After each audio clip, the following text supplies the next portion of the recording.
Good morning from Panhandle Outdoors with Winston Chester. Panhandle Outdoors, your source for fishing, hunting, and information for folks who enjoy the great outdoors. Now sit back, relax. It's Panhandle Outdoors. Good morning, folks. Welcome to Panhandle Outdoors. I'm Winston Chester. I'm glad you're here on this Monday morning. We're already into August and got a big week planned ahead. So let's get started with our weather brought to us by Haney Technical Center. And we're looking at about, I could say about the same thing all summer. We're high in the high 80s, like 87 or 88, and low about 75. It's just been that kind of summer where the temperature just we hadn't had that heat wave like we normally do. So keep our fingers crossed we don't have it. Okay. Now, the water temperature also been steady at 84 degrees. All right, let's take a look on Monday. We always like to look at a Monday moon forecast. But first, before we do that, we'll look at our tide chart. Our tide brought to us by Kent Forest Lawn Funeral Home and Cemetery, and their motto is "We're carrying counts." We're looking on August the 5th right there. We're looking at a 8:54 a.m. a high tide and a low tide tonight at 7:16. Got a good 1.6 foot range, and all week long we have some good strong tides. Okay, then. We always like to talk about the moon and all, but what the moon is doing this time of year, looking at our first Monday, it's about to fade on out, and we're going to start a new moon at the end of the week, and we're looking at a full moon about the third week of August. So that's our Monday moon forecast right there. Let's go and look on this stage here. I got a lot of video. I'll make sure I get everything put in right and get everything covered as far as the outdoor weather and everything. But with two videos, you're going to really enjoy those. But the fishing game times brought to us by Mark Cowart of Edgewater Beach Realty. Mark's a great guy, one of our good sponsors here, and he's always really good about bringing this to us. And our time today, 11:11 to 1:11, right in the middle of the day, 11:11 to 1:11, and then tonight, 11:33 to 1:33. Okay, so if you're going to flounder tonight, or you maybe take an extra long lunch period and just tell the boss you want to take 2-hour lunch, and that'll be excellent time to go do some outdoor activities, okay? That takes care of our weather, and we'll be right back.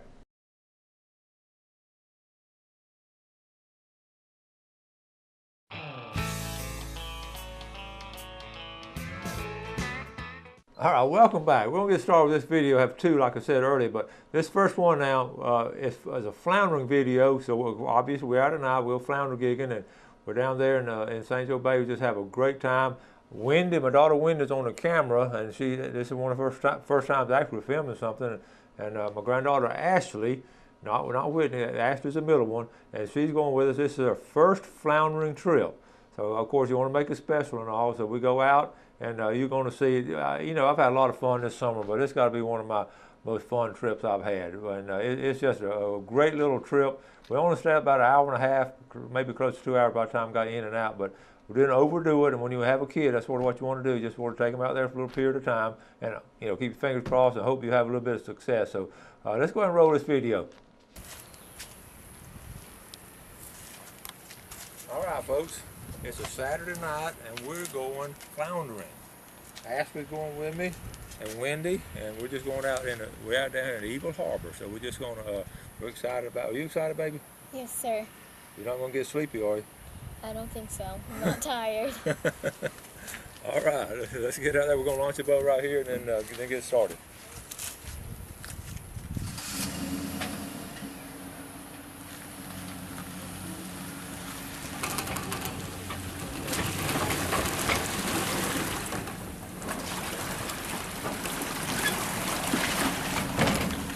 Go ahead, baby. Plug that in there. Look at here. Look at here. Folks, it's working. I hadn't run this thing since last year, and just flush the plug in, it works. So Ashley and I are going to get up here. Ashley, we're going to pull along. Wendy, can you unhook me right there?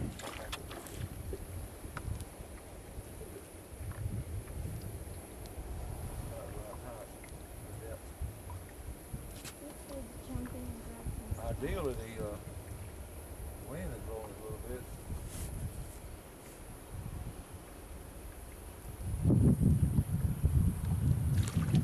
I saw it. And he just under the water.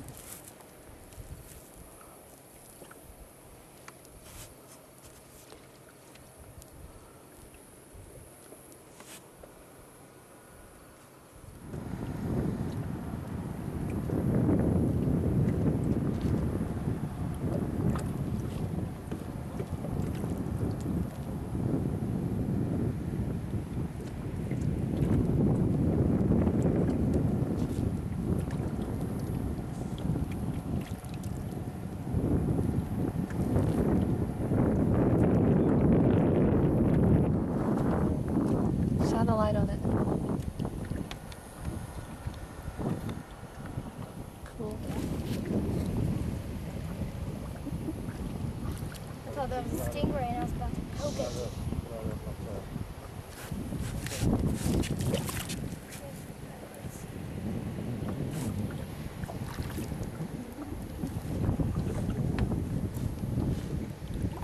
There it is.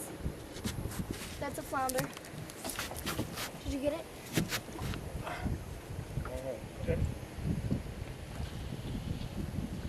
I got it. Sir.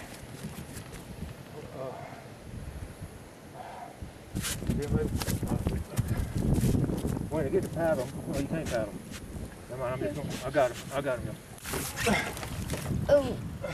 Take my phone. Take my phone out of my pocket. Get it, Ash. I can't get it. I'll The hold the light light. is. I'll hold the light. Hurry, get that stuff out. Where is it?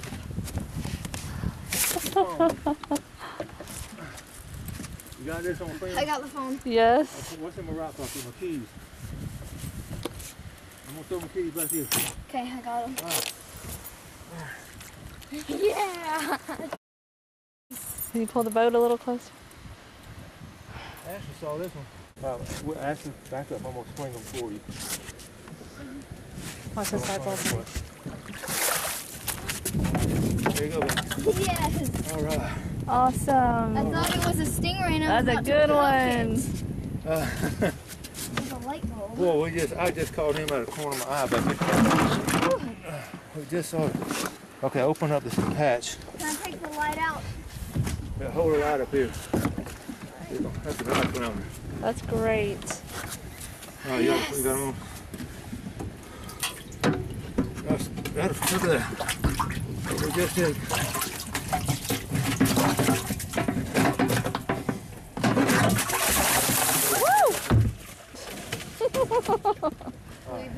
Okay, tell me about it. Oh man, we went over him. Then we went I over thought it him. was a stingray and I was about to poke it. We just seen a stingray, and I turned back a look, and I thought it was the same stingray, but I said it wasn't moving. So it was a flounder. Give me 5. That was a big one. You're doing a great job holding that light, honey. Good job.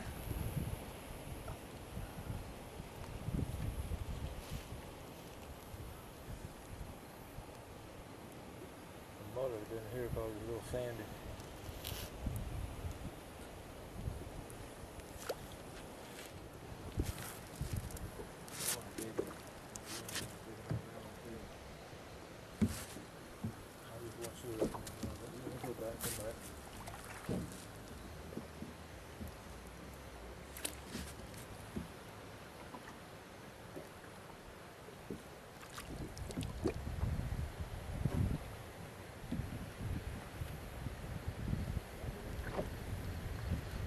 Baby. Good eye. Yes. I don't know how well I got him. Wait to get the paddle. Where is it? Ashley, move your light, baby. Bring him in, baby. Hold on. Let me just, hold the light up right there. I'll move that one. Yes. All right. Awesome. Nice one. 2 flounders. Woo! I told you they'd be in shallow water, didn't I? Good eyes, Ashley. Good, Ashley. You're good at this, baby. She's great at this. That one's smaller. Yeah, but that's enough for supper tomorrow night. Yep.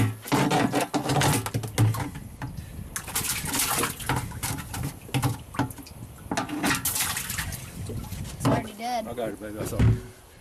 All right. All right. Give him 5. That's number 2. All right.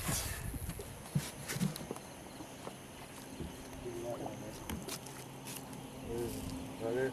Yep. Got him. All right. He ain't real big. I might have to. I'll bring him on board.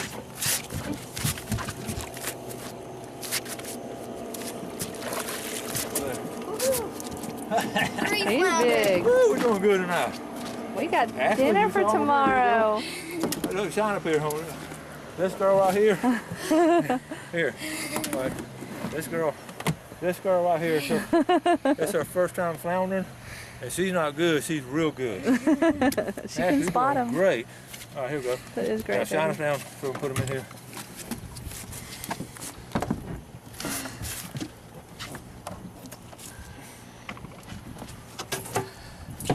That's 3 nuts. That's Awesome. 3 flounder. Do your high five. Come on, baby. I'll do your high five. Good job. Don't worry about it. Don't mess up here. I got you in. That's awesome. That was awesome. We just did see him, didn't we? 2 of them are alive and 1 of them is dead. The big one is dead. Do they look yummy? No. They're gonna taste good tomorrow. Alright, Ash, okay. Let's go. Yeah, there's no more water in there. Okay. What we're gonna do, we're gonna set them out. Let's see. Those 2 are still alive. Okay. They're not gonna live much longer.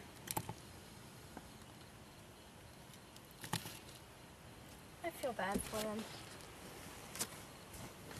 Oh, honey. You know how to do a picture, wouldn't you?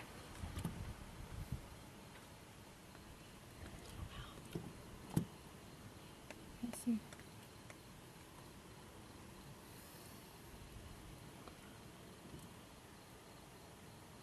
Okay. Alright. 1, 1. Ooh, that was big. 2.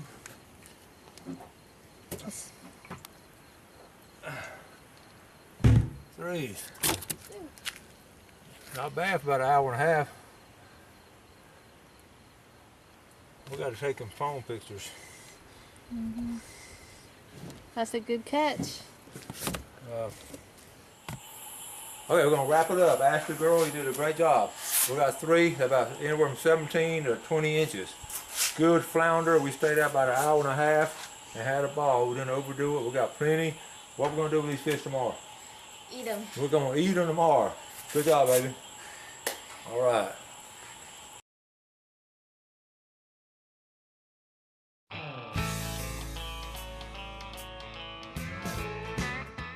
All right, welcome back, folks. Hope you enjoyed that. You can see that was just a lot of fun, and we know we got those flounders that night, and we ate them the next day for a great meal. And you know, nothing can beat fresh fish, especially when you gather them up yourself. So that was a special event for her. We got a good picture out of it, and also we're gonna actually hang that picture up at our beach house down there. So.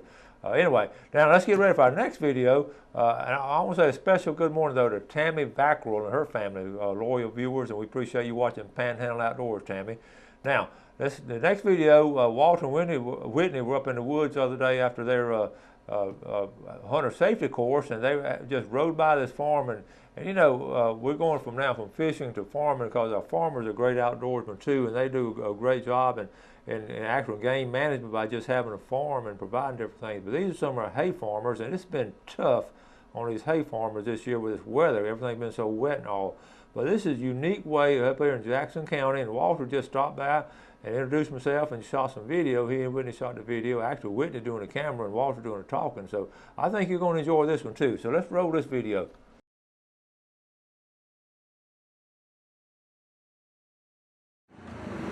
On the way back from hunter safety course, we saw a sign that said the Bar L Ranch. And so we stopped and talked to a guy named Herman Larimore. So I'm here with Blaine Larimore, and they are actually baling hay today, which is a pretty neat activity in the agricultural process. So Herman said to come talk to Blaine because he's got a really neat process that's being used nowadays to protect and preserve hay. So Blaine, if you don't mind, tell us why this process is being used now, why it's better than the old way. Well, one reason we're doing it is because people are waiting on the weather to clear out right now, and we're able to be baling hay even with the clouds in the sky. And we cut this hay down, we let it lay about 2 hours and put a little wield on it, and we're baling hay while everybody else is waiting around for the sun to come out and the weather to clear out, and a lot of people around here haven't even cut any hay yet. Right. And that's normally you got to cut it, more or less, lay it out to dry. Right. This right here is keeping us on schedule. Where you'd be cutting this hay, if you were going to dry bale it, you'd need 4 good days before you could get it up. And we cut this hay, and we're baling within 2 hours. We've done this 50-acre field in 2 days. And actually, we've done more than this. We usually get around 35 acres a day we can cover with the weather like it is, with it raining or whatever. But you don't want water on it. But but you know, today people are still sitting around trying to get hay up. We got a neighbor right here that had hay on the ground for a week, and he still hadn't got it up. So he hadn't come and asked you if he could borrow your wrapper? Well, that hay's already too dry, but yeah, they all want to borrow it. So what is this machine and the process called?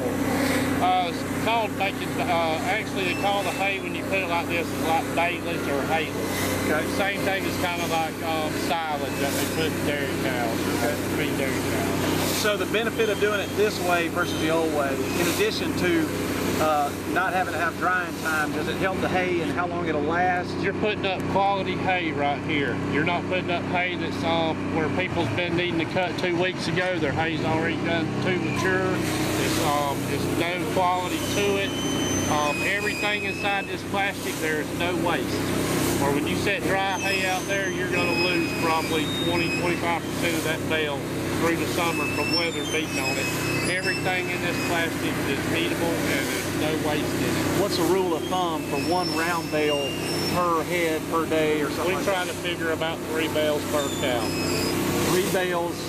3 round bales per cow for a winter. For a winter. 3 round bales per cow for a winter. Okay. And this here, usually you can figure about maybe 3 of these and 2 dry or something like that. You know, it just varies.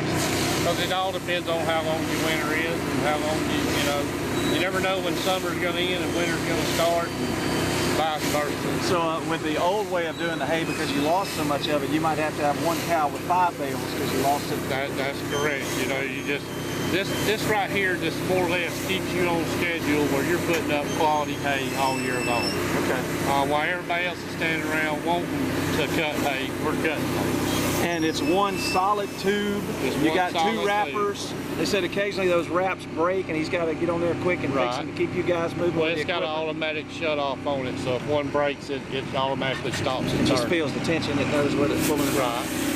Well, when that plastic's got a little guard on there, and when it breaks, that guard will flip out, and that's what shuts your emergency stop off on it. And he said he likes to put it up at 50% moisture content? Anywhere between 35 and 75, but we like to be around 50 somewhere. And when you pull it out to feed the cows in the winter, what would the moisture content be then? It's probably pretty much about, it's a little less probably than what you put it up, but not much. Okay. Well, that's amazing. You know, you look at the old way of doing hay. I mean, back in the 1800s, when you get it by hand, put it on a wagon and take it to a barn or something. Pitchfork. It's quite different. I'm glad I'm not that old. But the thing about it is, though, you're staying on your schedule. You know, it's not putting you behind. There's farmers around here that's still needing to cut hay, begging to cut hay, begging for the sun to come out, and you know they don't have to. Meanwhile, the seed heads are getting too mature, falling on the ground. When you get this hay we're cutting right now is a 1085, and if you got good rain and good weather, every 4 weeks you're going to be cutting. Wow. And people are right now are like 7-8 weeks over. So they're missing an entire cut. They're missing an entire cut. Wow. And the hay that they're cutting ain't gonna be worth the darn. It's gonna be lost its nutrition value, and the cows ain't gonna want to eat it anyway. Right. This is a little bit more expensive now than putting it up dry. But you know, like I said, you're saving in labor costs because you're not sitting around waiting. Right. And it's a pretty efficient process. And you're putting up quality feed. These cows, we'll put like 15 rings of this, 15 rings to a herd of cows. We'll put like 10 of the baleage, 5 dry. The next morning, all the baleage will be gone, and the dry hay, some of it will still be there, so the cows are never without hay. They've always got hay. We let them clean that baleage up, but they'll still have dry hay there, and if anything, you know, still wants to eat, they still got good dry hay there to eat. So maybe someday we can come back when you guys are working cows and doing all that, all the other things that go into from the time you feed them to growing, having babies, calving. We just got through weaning all our yearlings. We just got through doing that. So we'll start calving in the middle of October, and we calve through about the end of January. Okay, and then you ship them off to market wherever you can find the best price. Well, we've been selling through Alabama Safe Sales, mainly how we sell our calves. All right. Yep. Well, thank you very much. That's interesting. Never know what you'll find when you're traveling the back roads of Florida. We tag every calf within 24 hours it being born too. Wow. That's being on top of things. Yeah, you got to be there every day. Well, thank you, Blaine. That's Christmas, New Year's, everything.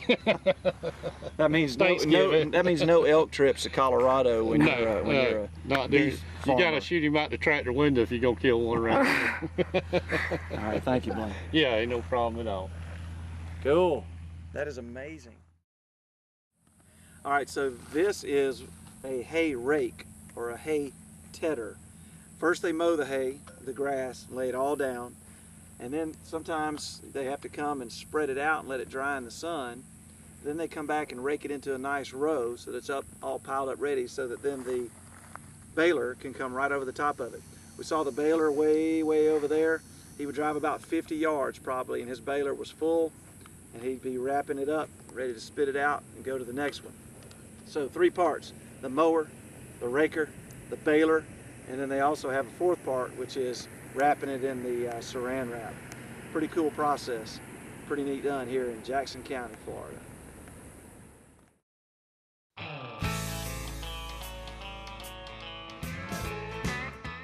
Welcome back, folks. I hope you enjoyed that. That's 2 good videos, 2 quality videos. We're glad to bring them to you. And all kinds of different things goes on in Florida Panhandle, you can see.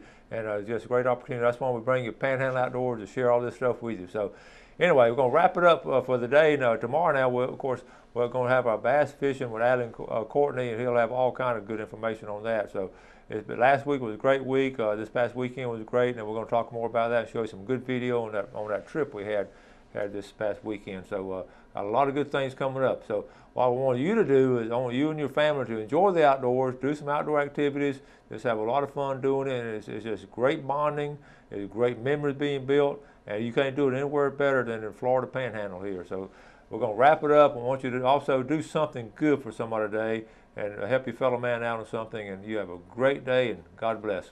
Thanks for joining us for Panhandle Outdoors with Winston Chester. Panhandle Outdoors features hunting, fishing, and other activities and information to help you enjoy the great outdoors. Join us next time for Panhandle Outdoors.